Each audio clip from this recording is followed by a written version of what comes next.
सरकार के द्वारा सदन में एक बिल लाया जाता है ऑनलाइन गेमिंग को लेकर।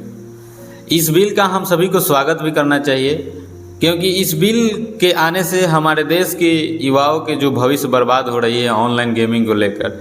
जो ऑनलाइन बेटिंग ऐप पैसा कमाने के लिए स्किल गेमिंग के नाम पे हमारे देश के युवाओं को खोखला करते जा रही है, उसी सरकार के द्वारा जो बिल लाया गया है इसका पूरा खेल समझिए। ये जो ऑनलाइन बेटिंग ऐप का जो पूरा का पूरा मार्केट है 32,000 करोड़ का है, और इसमें हर एक साल 20,000 करोड़ लोग इसमें डुबो देते हैं।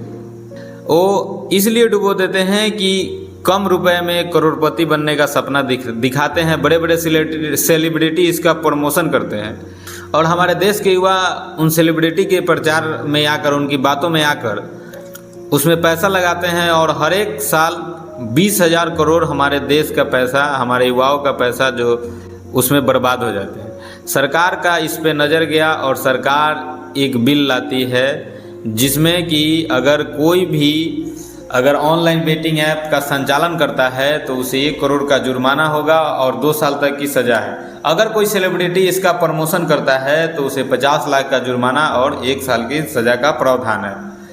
को भी ये निर्देश दिया गया है कि अब कोई भी कार्ड, यूपीआई वॉलेट या बैंक से आप इसका ट्रांजैक्शन नहीं कर सकते हैं। अब हम आपको इसका पूरा खेल समझाते हैं कि ऑनलाइन बेटिंग ऐप बंद होने से सरकार के द्वारा जो बिल लाया गया है इससे क्या क्या फ़ायदे हैं और क्या क्या नुकसान है। इससे नुकसान ये था कि आप देखते होंगे हमारे आपके अगल बगल में जो हमारे समाज के जो युवा है वो ऑनलाइन बेटिंग ऐप में किस तरह से इसका एडिक्ट हो चुके थे। हमारे अगल बगल के लोग जो इसमें करोड़ों रुपए, लाखों रुपए इसमें बर्बाद कर चुके होते हैं। तो इससे ये फ़ायदा होगा कि अब हमारे देश का युवा जो एक गलत दिशा में डाइवर्ट हो गया था, वो अब समाज के मुख्य धारा में आएगा और वो सही दिशा में चलने का प्रयास करेगा। जो इसका लत लग गया था, जिन युवाओं को इसका लत लग गया था, जो ऑनलाइन बेटिंग ऐप का शिकार हो गए थे, जो ऑनलाइन बेटिंग ऐप के चक्कर में अपना सब कुछ बर्बाद कर चुके थे। कई ऐसा न्यूज़ आया है जो आप भी देखे होंगे, सुने होंगे, कितनों ने सुसाइड तक कर लिया। ऑनलाइन गेमिंग ऐप हमारे देश के बच्चे और युवाओं के मोबाइल में इस तरह से घुस गया था और इस तरह से जगह बना लिया था। उसी फ़ोन में एक एजुकेशन का ऐप रहता था और उसी में एक सट्टेबाजी का ऐप रहता था, और हमारे देश के युवा पढ़ने के बजाय गलत दिशा में डाइवर्ट हो गए और अपना सब कुछ उसमें बर्बाद कर चुके होते हैं।